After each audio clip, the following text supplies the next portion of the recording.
Hello everyone. आज का हमारा टॉपिक है प्रकाश का परावर्तन और अपवर्तन। क्लास 10th का ऑब्जेक्टिव आज हम लोग शुरू कर रहे हैं। आशा करते हैं आपको पसंद आएगा। चलिए शुरू करते हैं प्रकाश का परावर्तन और अपवर्तन के ऑब्जेक्टिव। पहला क्वेश्चन है हमारा, प्रकाश की किरण गमन करती है, तो प्रकाश की किरण गमन करती है हमेशा सीधी रेखा में गमन करती है, तो इसका आंसर हमारा ए हो जाएगा। आप लोग अपना अपना आंसर भी देते रहिएगा साथ साथ, ताकि आपका रिवीजन जो है अच्छे से हो सके। चलिए सेकंड क्वेश्चन है हमारा, प्रकाश का वेग न्यूनतम होता है, तो प्रकाश का वेग जो है न्यूनतम होता है कांच में। तो दिए गए ऑप्शन में हमारा ऑप्शन कांच जो है आंसर सही है, क्योंकि प्रकाश का वेग जो है हमारा सबसे अधिक जो है निर्वात में होता है, यानी सबसे अधिक की जब बात की जाएगी तो निर्वात इसका आंसर हो जाएगा, क्योंकि निर्वात में प्रकाश की चाल जो होती है वो 3 × 10⁻⁸ होती है। ठीक है। वहीं जल की बात करें हम लोग, तो जल में प्रकाश की चाल जो है 2.25 × 10⁸ होती है। वहीं वायु की बात करें अगर हम लोग हवा की, तो 2.99, जिसको हम लोग जो है 3 लेकर भी चलते हैं। ठीक है। और सबसे कम कांच यानी 2 × 10⁸ यहाँ इसकी स्पीड होती है। तो सबसे कम जो है हमारी कांच में हो जाएगी और सबसे अधिक जो है वो निर्वात में हो जाएगी। चलिए अगला क्वेश्चन देखते हैं। 3 नंबर हम लोग, मोटर गाड़ी के चालक के सामने लगा रहता है, तो मोटर गाड़ी के चालक के सामने हमारा उत्तल दर्पण लगा रहता है, ऑप्शन बी हो जाएगा। चलिए आगे चलते हैं। मोटर कार के हेडलाइट में किसका प्रयोग होता है, तो मोटर कार के हेडलाइट में अवतल दर्पण का प्रयोग होता है। पांचवा क्वेश्चन है हमारा, समतल दर्पण द्वारा बना प्रतिबिंब होता है, समतल दर्पण द्वारा बना प्रतिबिंब होता है, तो वह हमेशा काल्पनिक होता है। छठा नंबर है, लेंस की क्षमता का ऐसा ही मात्रक होता है, तो लेंस की क्षमता का ऐसा ही मात्रक डायऑप्टर होता है। आगे चलते हैं 7वें नंबर क्वेश्चन पे, प्रकाश की किरणों का पथ दर्शाने वाले चित्रों को कहा जाता है, तो प्रकाश की किरणों का पथ दर्शाने वाले चित्रों को किरण आरेख कहा जाता है। आगे चलते हैं, 2D क्षमता वाले लेंस का फोकसांतर होगा। अब फोकसांतर P = 1/f, इस फार्मूला को आपने पढ़ा होगा, उससे आप इसका आंसर निकालेंगे। फिलहाल इसका आंसर जो है 50 सेंटीमीटर होगा। आगे चलते हैं 9 नंबर में, किसी उत्तल लेंस का फोकसांतर 50 सेंटीमीटर है, तो उसकी क्षमता क्या होगी। सेम फार्मूला, और चूंकि उत्तल लेंस है इसलिए इसका जो है वैल्यू पॉजिटिव में होगा, यानी +2 डायऑप्टर। आगे चलते हैं, प्रकाश की किरणों के समूह को क्या कहते हैं, तो प्रकाश की किरणों के समूह को किरण पुंज कहते हैं। आगे चलते हैं 11 नंबर क्वेश्चन में, उत्तल लेंस की क्षमता होती है, तो उत्तल लेंस की क्षमता हमेशा धनात्मक होती है। आगे चलते हैं 12 नंबर क्वेश्चन है, अवतल लेंस की क्षमता क्या होती है, तो अवतल लेंस की क्षमता हमारा ऋणात्मक होती है। 13 नंबर क्वेश्चन है, उत्तल लेंस को कहते हैं, तो उत्तल लेंस को हम लोग अभिसारी लेंस भी कहते हैं। 14 नंबर क्वेश्चन, अवतल लेंस को क्या कहते हैं, तो अवतल लेंस को जो है अपसारी लेंस के नाम से भी हम लोग जानते हैं। निम्न में से कौन सा पदार्थ लेंस बनाने के लिए प्रयुक्त नहीं किया जा सकता है, तो मिट्टी का इस्तेमाल जो है हम लोग लेंस बनाने के लिए नहीं कर सकते हैं। 16 नंबर क्वेश्चन है, किस दर्पण में हमेशा वस्तु से छोटा प्रतिबिंब प्राप्त होता है, तो किस दर्पण में हमेशा वस्तु से छोटा प्रतिबिंब प्राप्त होता है, तो वह है उत्तल दर्पण। और इसके बाद 17 नंबर क्वेश्चन हमारा, किस दर्पण में वस्तु का बड़ा प्रतिबिंब बनता है, तो बड़ा प्रतिबिंब के लिए अवतल दर्पण का हम लोग इस्तेमाल करते हैं। तो प्रकाश के परावर्तन के कितने नियम हैं, 18 नंबर क्वेश्चन है हमारा। तो प्रकाश के परावर्तन के 2 नियम हैं और अपवर्तन के भी 2 नियम हैं। जब प्रकाश की किरण हवा से कांच में प्रवेश करती है तो मुड़ जाती है, तो कहाँ मुड़ती है, तो अभिलंब के निकट मुड़ जाती है। चलते हैं आगे। 20 नंबर क्वेश्चन है हमारा, फोटोग्राफी कैमरा का अभिदृश्यक होता है, यानी फोटोग्राफी कैमरे में कौन सा लेंस लगा होता है, तो उत्तल लेंस का प्रयोग किया जाता है। साइड मिरर के रूप में प्रयुक्त होता है, तो साइड मिरर के लिए अभी मैंने आपको बताया था उत्तल दर्पण का प्रयोग किया जाता है। आगे चलते हैं 22 नंबर, एक अवतल दर्पण की फोकस दूरी 10 सेंटीमीटर है, तो उसकी वक्रता त्रिज्या क्या होगी। वक्रता त्रिज्या यानी हमेशा पता है हमें कि जो वक्रता त्रिज्या होती है वो फोकस दूरी की जो है दुगुनी होती है, यानी 10 सेंटीमीटर कह रहा है तो जाहिर सी बात है 20 सेंटीमीटर हो जाएगी। 23 नंबर क्वेश्चन है हमारा, निर्गत किरण एवं अभिलंब के बीच के कोण को कहते हैं, निर्गत किरण और अभिलंब के बीच के कोण को निर्गत कोण कहेंगे। सरल सूक्ष्मदर्शी में किसका उपयोग होता है, 24 नंबर क्वेश्चन है हमारा, सरल सूक्ष्मदर्शी, तो जाहिर सी बात है इसमें हमारा उत्तल लेंस का इस्तेमाल किया जाता है। आगे है 25 नंबर क्वेश्चन, किस लेंस के द्वारा सिर्फ काल्पनिक प्रतिबिंब बनता है, किस लेंस के द्वारा काल्पनिक प्रतिबिंब, तो हमारा अवतल लेंस हो जाएगा।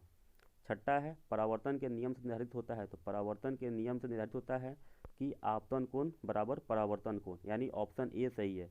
यहाँ दिया हुआ आंसर जो है वो गलत है, यानी हमारा ऑप्शन जो है ए सही होगा, ये ऑप्शन हमारा गलत है। आगे चलते हैं 27 नंबर क्वेश्चन में, काल्पनिक प्रतिबिंब होता है तो काल्पनिक प्रतिबिंब हमेशा हमारा सीधा होता है। 28 नंबर क्वेश्चन है, लेंस में मुख्य फोकस की संख्या कितनी होती है, तो मुख्य फोकस जो होते हैं वो 2 होते हैं। आगे है 29 नंबर, सर्च लाइट का परावर्तक सतह होता है तो सर्च लाइट का परावर्तक सतह अवतल होता है। 30 नंबर क्वेश्चन है हमारा, दाढ़ी बनाने में कौन सा दर्पण प्रयुक्त होता है, तो दाढ़ी बनाने के लिए हम लोग अवतल दर्पण का प्रयोग करते हैं। 31 नंबर क्वेश्चन है, एक उत्तल लेंस की क्षमता 1 डायोप्टर है तो उस लेंस की फोकस दूरी क्या होगी, वही formula power is equal to 1/f, तो उसकी प्लस 100 सेंटीमीटर चूँकि उत्तल लेंस है। उसके बाद 32 नंबर क्वेश्चन हमारा, किसी गोलीय दर्पण तथा किसी पतले गोलीय लेंस, किसी गोलीय दर्पण तथा किसी पतले गोलीय लेंस दोनों की फोकस दूरियां -15 सेंटीमीटर है तो दर्पण या तथा लेंस संभवतः दोनों जो है अवतल होगा। आगे चलते हैं 33 नंबर, प्रकाश के अपवर्तन के कितने नियम हैं, तो इसके भी 2 नियम हैं। किसी माध्यम के अपवर्तनांक का मान होता है तो माध्यम में अपवर्तनांक का मान sin I by sin R होता है। एक उत्तल लेंस होता है तो एक उत्तल लेंस जो है किनारों के अपेक्षा बीच में मोटा होता है, तो उत्तल लेंस को आपने देखा होगा किनारों की अपेक्षा जो होता है वो हमेशा मोटा होता है। अवतल लेंस का आवर्धन यानी m बराबर होता है v/u, आवर्धन का फॉर्मूला आपने पढ़ा होगा। गोलीय दर्पण के फोकसांतर एवं वक्रता त्रिज्या के बीच संबंध है तो फोकसांतर और वक्रता त्रिज्या, अभी बताया मैंने आपको कि जो वक्रता त्रिज्या होती है वो फोकस दूरी की 2 गुनी होती है, यानी f बराबर 2r कहें या फिर r बराबर 2f कहें। वही बात चलते हैं, सोलर कुकर में प्रयोग किया जाता है तो सोलर कुकर में किसका प्रयोग किया जाता है, तो अवतल दर्पण का प्रयोग किया जाता है। उत्तल लेंस में बना प्रतिबिंब होता है तो उत्तल लेंस से बना प्रतिबिंब वास्तविक और उल्टा होता है। आगे है 40 नंबर में, उत्तल लेंस में जब बिंब f और 2f के बीच रखा जाता है तब वहाँ बना प्रतिबिंब होता है तो बड़ा और वास्तविक होता है। बुक में जो है एक चार्ट दिया हुआ है जिसमें जो है किस वस्तु को कहाँ रखेंगे तो कैसा प्रतिबिंब बनेगा, वो दर्पण में भी और लेंस में भी दोनों जगह पे दिया हुआ है। उस चार्ट को आपको याद करना जरूरी है ताकि ऑब्जेक्टिव सॉल्व हो सके। साथ साथ कभी कभी जो है एग्ज़ाम में किरण आरेख खींचने के लिए भी दे देता है तो वहाँ पर भी जो है आपको किरण आरेख खींचना पड़ेगा, इसलिए उसको आपको अच्छे से याद करना बहुत ज़रूरी है। आगे चलते हैं 41 नंबर, 41 नंबर क्वेश्चन है, 2 वक्रीय पृष्ठों से घिरे ठोस माध्यम को गोलीय लेंस कहते हैं। 2 वक्रीय पृष्ठों से घिरे ठोस माध्यम को गोलीय लेंस कहते हैं। आगे है 42 नंबर, वह गोलीय दर्पण जो बाहर की तरफ वक्रित हो कहलाता है उत्तल दर्पण। उसके बाद बात करें हम 43 नंबर का, तो गोलीय दर्पण के परावर्तक पृष्ठ के केंद्र को दर्पण का कहा जाता है, तो गोलीय दर्पण के परावर्तक पृष्ठ के केंद्र को दर्पण का ध्रुव कहा जाता है। आगे है 44 नंबर, किसी लेंस द्वारा उत्पन्न आवर्धन का SI मात्रक क्या है, तो SI मात्रक जो है आवर्धन का SI मात्रक जो है मात्रक विहीन होता है, उसका कोई मात्रक नहीं होता है। आगे चलते हैं, लेंस के केंद्रीय बिंदु को कहते हैं, तो लेंस के केंद्रीय बिंदु को प्रकाशीय केंद्र कहते हैं। 46 नंबर क्वेश्चन हमारा, किसी शब्दकोश में पाए गए छोटे अक्षरों को पढ़ते समय आप निम्न में से कौन सा लेंस पसंद करेंगे, तो छोटे अक्षरों को पढ़ते समय 5 सेंटीमीटर फोकस दूरी का उत्तल लेंस हम लोग इस्तेमाल करेंगे जिससे हम उस अक्षरों को पढ़ सकें। आगे चलते हैं 47 नंबर क्वेश्चन है, इनमें से कौन सा दर्पण सूत्र है, तो दर्पण सूत्र आपको पता होगा 1/v + 1/u = 1/f। गोलीय दर्पण का वक्रता केंद्र को किस अक्ष से निरूपित किया जाता है, तो वक्रता केंद्र को हम लोग C से निरूपित करते हैं। आगे है निर्वात में प्रकाश की चाल, अभी आपको बताया था मैंने 3 × 10⁸ मीटर पर सेकेंड, यानी ऑप्शन ए सही हो जाएगा। दंत विशेषज्ञ मरीजों के दांतों का बड़ा प्रतिबिंब देखने के लिए किस दर्पण का उपयोग करते हैं, तो जो डेंटिस्ट होते हैं वो अवतल दर्पण का इस्तेमाल करते हैं। आगे है 51 नंबर, 51 नंबर क्वेश्चन है, पतले लेंस की आवर्धन क्षमता होती है, तो जितना ही पतला लेंस होगा उसकी आवर्धन क्षमता जो है कम होगी। उसके बाद मोटे लेंस की आवर्धन क्षमता तो अधिक होगी। आगे है 53 नंबर क्वेश्चन, अवतल दर्पण के ध्रुव और मुख्य फोकस के बीच रखे बिंब की प्रतिबिंब की प्रकृति क्या होगी। अवतल दर्पण के ध्रुव और मुख्य फोकस के बीच रखे बिंब का प्रतिबिंब की प्रकृति क्या होगी, तो आभासी एवं सीधी होगी। इसके लिए आपको वही डाटा याद करना होगा, चार्ट याद करना होगा, तब जाकर जो है आपको ये बेहतर तरीके से समझ में आएगा। खास करके जो किरण आरेख दिए गए हैं उनको आप अच्छे से समझेंगे तब आप इसका जवाब जो है अच्छे से दे सकते हैं। तो उत्तल लेंस का प्रकाशीय केंद्र, अगला क्वेश्चन है हमारा 54 नंबर। उत्तल लेंस का प्रकाशीय केंद्र और मुख्य फोकस के बीच रखे बीम का प्रतिबिंब की प्रकृति होती है, तो इसकी होगी आभासी एवं सीधी। आगे 55 नंबर क्वेश्चन है 55 नंबर।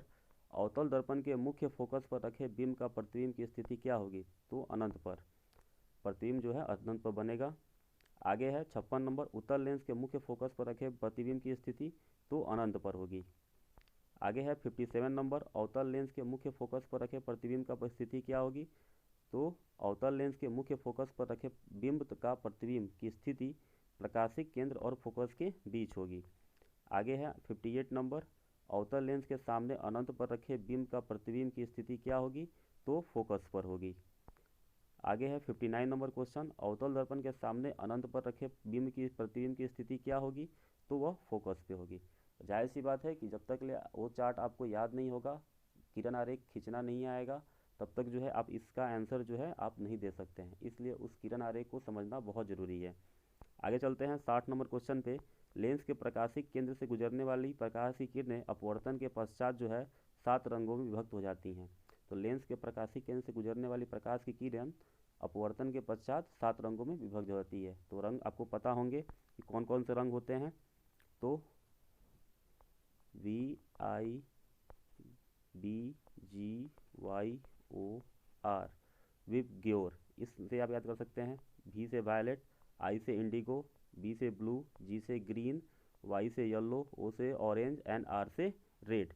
ये 7 रंग जो होते हैं उसमें वह बढ़ जाती है। आगे चलते हैं 61 नंबर क्वेश्चन है हमारा कि मुख्य फोकस से गुजरने वाली प्रकाश की किरण उत्तल लेंस के अपवर्तन के पश्चात जो है निर्गत किरण मुख्य अक्ष के समांतर हो जाती है। आगे 62 नंबर क्वेश्चन है हमारा। मुख्य अक्ष के समांतर आने वाली कोई प्रकाश किरण अवतल लेंस के अपवर्तन के पश्चात जो है निर्गत किरण मुख्य अक्ष से दूर चली जाती है। तो ये